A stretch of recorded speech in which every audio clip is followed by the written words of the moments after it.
ورنہ جو لوگ یہ سمجھتے ہیں کبھی طبیعت خراب ہی نہیں ہونا چاہیے تو فرعون بن جاتے ہیں ایسے لوگ۔ فرعون کو 90 سال تک نہ کبھی سردی آئی نہ بخار، کبھی کوئی بیماری نہیں، اور جب بندہ کبھی بیمار نہیں ہوتا تو اپنے آپ کو خدا تصور کرنے لگ جاتا ہے، میں تو دنیا کا سب سے مضبوط آدمی ہوں، مجھے کچھ نہیں ہوتا۔ لیکن مصیبتیں دے کر کے رب تبارک و تعالیٰ تمہیں تمہاری حقیقت بھی بتاتا ہے، اور انسان کو انسان کی لمٹ میں رہنا سکھایا جاتا ہے۔ تمہاری حیثیت صرف اتنی ہے کہ اگر نس رک گئی، دل کی دھڑکنیں ایک آن کے لیے اگر رک گئی تو سب ختم ہے۔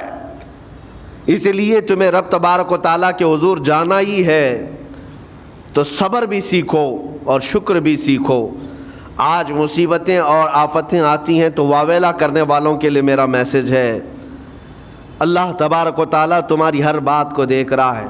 تمہارے چیخنے سے، چلانے سے، تمہاری شکایت کرنے سے گئے ہوئے آدمی کی جان واپس تو نہیں آنی ہے۔ تمہارا عزیز ترین بھائی مر گیا، تم جس سے سب سے زیادہ پیار کرتے تھے وہ بیٹا انتقال کر گیا۔ مجھے بتاؤ، تم 10 لوگوں میں چیخو گے، چلاؤ گے، رب تعالیٰ کے حضور بری بری باتیں بھی کرو گے، تو کیا وہ گئی ہوئی جان واپس آ سکتی ہے؟ میرے عزیزو، یہ وہ حکومت نہیں ہے کہ تمہارا احتجاج کرنے پر قانون واپس لے لیا جائے۔ تمہارے سب مل کر کے پروٹیسٹ کرنے سے حکومتیں اپنے فیصلے واپس لے سکتی ہیں، لیکن وہ رب ذوالجلال شہنشاہ اعظم کا قانون ہے۔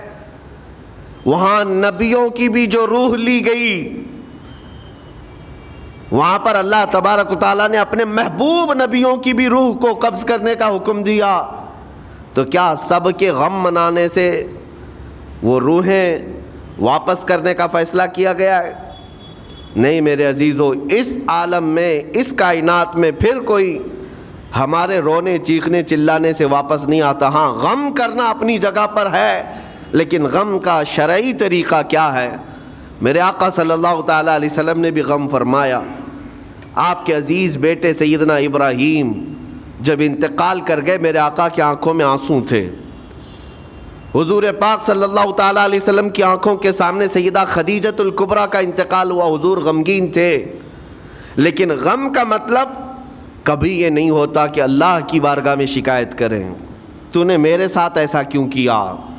یعنی تم حکم دو گے، رب تبارک و تعالیٰ کو تم مشورہ دو گے کہ کس کے ساتھ کیا کرنا ہے۔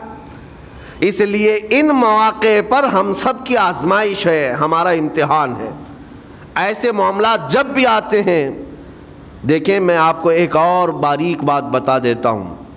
یہ ہم آج تقریر کر رہے ہیں، ہو سکتا ہے آپ بھی سن رہے ہیں اور اچھی طرح سمجھ رہے ہیں، لیکن خود کے گھر پر جب آ جائے تو تقریر بھی یاد نہیں رہتی، نصیحت بھی یاد نہیں رہتی، غم کا غلبہ زیادہ ہو جاتا ہے۔ ایسے اوقات میں حکم کیا ہے مومنین کو؟ میرے گھر پر، میں جانتا ہوں شکایت نہیں کرنا چاہیے، میں جانتا ہوں غموں کے وقت صبر کرنا چاہیے، پھر بھی اگر میرے گھر میں آ گئی مصیبت تو مومنین کے لیے حکم یہ ہے کہ تم نے اب تک جو سنا تھا حدیثیں وغیرہ اس کو یاد دلاؤ، یعنی مجھے یاد دلاؤ۔ یہ مت سوچو کہ مولانا صاحب ہیں، مفتی صاحب ہیں، امام صاحب ہیں، ان کو تو سب معلوم ہوگا۔ غم کا غلبہ جب آ جاتا ہے تو اچھوں کو یاد نہیں رہتا۔ مومنین کو کہا گیا ہے کہ وہ یاد دہانی کریں، جائیں غموں کے وقت ان کی حالت دریافت کریں اور انہیں صبر کی تلقین کریں۔ ہر ایک کے لیے ضروری ہے، یہ سوچ کر کے پیچھے نہیں ہٹا جائے گا کہ یہ تو بہت جانکار لوگ ہیں، یہ بہت پڑھے لکھے لوگ ہیں، ان کو تو سب پتہ ہے۔ نہیں، بلکہ حکم یہ ہے کہ جس کے ساتھ بھی مصیبت آئے، مومنین، دوسرے مومنین اسے صبر کی تلقین کریں، اسے جا کر کے حوصلہ دیں اور اسے تسلی دیں۔ اب میں آتا ہوں ان باتوں کی طرف جو لوگ مصیبتوں کو برا سمجھتے ہیں۔ ایک صحابی تھے، ان کی شادی ہو گئی، ایک صحابیہ سے نکاح ہوا تھا مدینے میں، سال بھر خوشحالی سے گزرتے رہے، بہت اچھے دن گزرے۔ سال ختم ہونے کو تھا کہ خاتون جو ہے لڑائی کرنا شروع کر دیتی، کہتی ہے مجھے تمہارے ساتھ رہنا نہیں، مجھے طلاق چاہیے، ڈائریکٹ طلاق۔ تو اس صحابی نے کہا ہوا کیا؟ وہ صحابیہ کہتی تھی نہیں مجھے تمہارے ساتھ رہنا نہیں۔ اس صحابی نے کہا ٹھیک ہے اگر ایسا ہی ہے تو حضور پاک صلی اللہ علیہ وسلم کے پاس چلتے ہیں، وہاں جا کر فیصلہ کرا لیں گے۔ تو وہ صحابیہ مان گئیں، کہا چلو چلتے ہیں۔ تو دونوں چلے جا رہے تھے اپنے گھر سے، حضور پاک صلی اللہ علیہ وسلم کے دربار میں فیصلہ کروانا ہے۔ چلتے وقت راستے میں ایک پتھر سے ٹھوکر لگ گئی اس صحابی کو، اور اتنی تیز ٹھوکر لگی کہ ان کا ناخن اکھڑ گیا۔ اب وہ ان کی خاتون جو بیوی صحابیاں ہیں وہ فوراً اپنے دوپٹے کا کپڑا پھاڑ کر کے انگلی کو باندھتی ہیں اور خون روکتی ہیں، اور اس کے بعد کہتی ہیں چلو واپس گھر چلتے ہیں۔ گھر واپس آنے کے بعد وہ کہتی مجھے طلاق نہیں چاہیے، ساتھ میں رہوں گی۔ کہا عورتوں کا موڈ، عورتوں کا اس طرح کا فیصلہ کیا بات ہے؟ وہ صحابیہ کہتی ہے میں نے سنا ہے کہ جب کبھی کوئی بندہ بیمار نہیں ہوتا تو اللہ اسے پسند نہیں کرتا۔ میں نے جب سے تم سے شادی کی ہے سال بھر ہو گئے، ایک بار بھی تم کو بیمار ہوتے نہیں دیکھا۔ مجھے ایسا لگنے لگا کہ کہیں تم اللہ کے ناپسندیدہ بندے تو نہیں ہو، اس لیے میں تمہارے ساتھ نہیں رہنا چاہتی تھی۔ اب جب راستے میں ٹھوکر لگ کر ناخن اکھڑ گیا تو مجھے احساس ہوا کہ اللہ تجھے بھی پسند کرتا، میں تیرے ساتھ رہنے کو تیار ہوں۔ وہ صحابیہ تھیں۔ میرے عزیزو، اس کا مطلب یہ نہیں کہ ہم آپس میں ایک دوسرے کے بیمار ہونے کی انتظار میں رہیں۔ شوہر یہ سوچے کہ میری بیوی بیمار کیوں نہیں ہوتی، اور بیوی یہ سوچتی رہے کہ میرا شوہر بیمار کب ہوگا۔ وہ توکل کا اعلیٰ درجہ ہے۔ انتظار اور تمنا مت کرو بیمار ہونے کا، بلکہ بیماری آ جائے تو اللہ کا شکر ادا کرو، آ جائے تو صبر کرو۔ عزیزان گرامی وقار، ہم آج امام حسین اور ان کے رفقائے گرامی رضوان اللہ علیہم اجمعین کو یاد کرتے ہیں تو صرف رونے کے لیے نہیں یا صرف غم منانے کے لیے نہیں، بلکہ داستان کربلا سنانے کا ایک عظیم مقصد یہ ہوتا ہے کہ نوجوانوں کے اندر بلکہ بوڑھے اور بچوں کے اندر بھی ایمانی جذبہ ایسا آ جائے کہ وہ ہر مصیبت پر ڈٹ کر کھڑے ہو سکیں، ہر یزیدی کا مقابلہ کر سکیں۔ ایک تو اس کا میسج یہ ہے، اور دوسرا میسج یہ ہے کہ چاہے جیسی بھی مصیبتیں آئیں ایمان کے ساتھ رہنا ہے، صبر اور شکر کو ہرگز نہیں چھوڑنا ہے۔ مصیبتیں ہمارے پاس اب اتنی بڑی تو نہیں آتی کہ ایک خاندان کے ہی اتنے لوگوں کو کاٹ دیا جائے، ایسی مصیبتیں تو نہیں آئی۔ اب جو کچھ بھی آتی ہیں ہمارے ساتھ وہ مال کی کمی کی، کبھی دکان میں دھندا نہیں چلتا، کبھی بچے کسی کو نہیں ہو رہے ہیں، یا پھر گھر میں کوئی بیمار ہے، کوئی مستقل بیماری آ گئی ہے، یہی تو مصیبتیں ہیں۔ مومن کے لیے یہ قید خانہ ہے، زیادہ آسائش اور آرام کی فکر نہ کرو۔ یہ دنیا مومن کے لیے قید خانہ ہے۔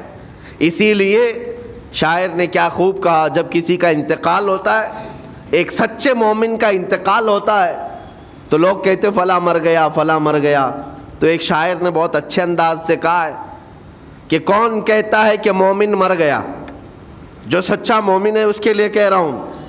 وہ شاعر نے کہا کون کہتا ہے کہ مومن مر گیا؟ قید سے چھوٹا وہ اپنے گھر گیا۔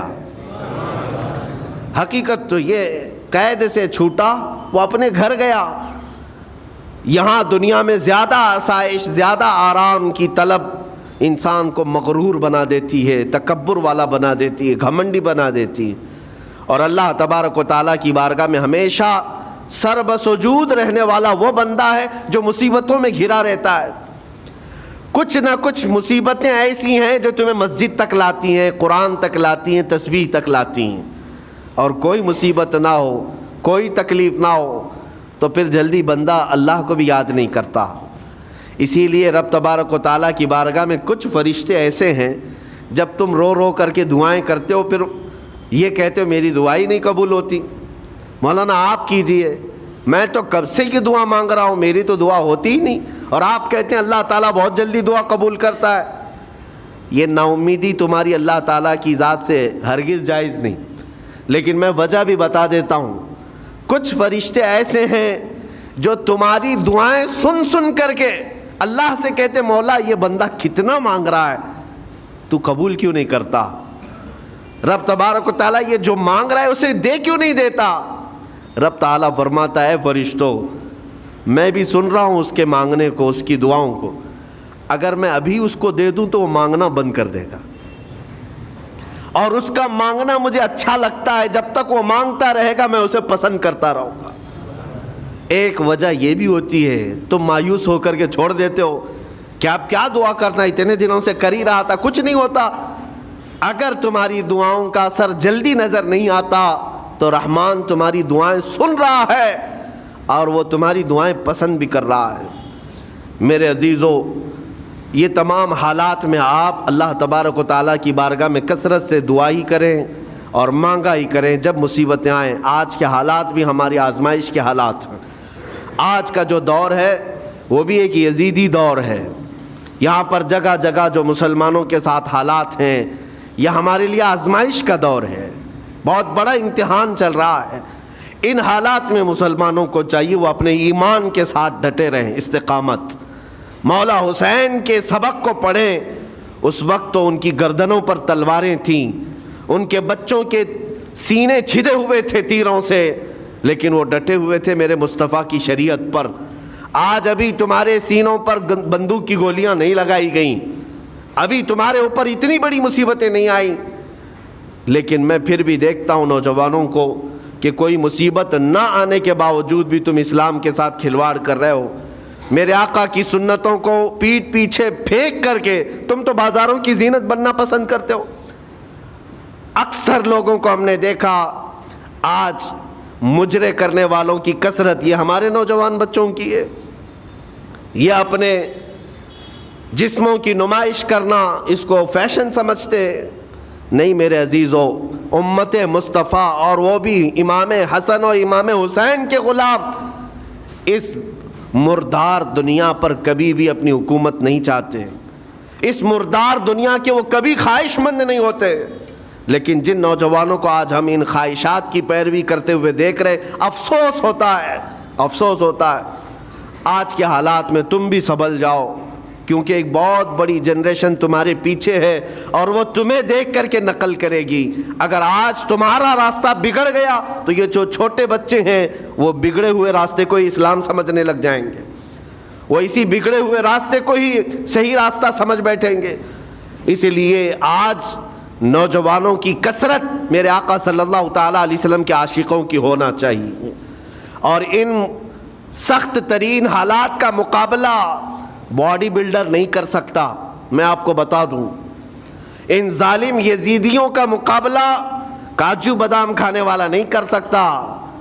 ہاں، ان حالات کا مقابلہ کرنے کے لیے جسمانی طاقت کی ضرورت نہیں، ان بڑے سے بڑے سخت ترین حالات کا مقابلہ وہ نوجوان کر سکتا ہے جس کے سینے میں عشق مصطفیٰ ہو، مولا حسین کے نقش قدم پر چلنے کا عزم رکھتا ہو، پھر چاہے وہ لاغر ہی کیوں نہ ہو، نحیف و ناتما ہی کیوں نہ ہو، کمزور ہی کیوں نہ ہو۔ لیکن ہم نے دیکھا ہے تاریخ میں کمزور بھی ہے، اگر جسمانی اعتبار سے عشق رسول کی دولت سینے پر رکھتا ہے تو دنیا میں وہ کھلبلی مچا دیتا ہے، اور کفار و مشرکین کے خیموں میں اس کی ہیبت طاری رہتی۔ ہم نے اور تاریخ پڑھی ہے۔ آخری بات عرض کرتا ہوں، امام اہل سنت فاضل بریلوی امام احمد رضا خان نور اللہ مرقدہ، اعلیٰ حضرت کو کون نہیں جانتا آج کے زمانے میں؟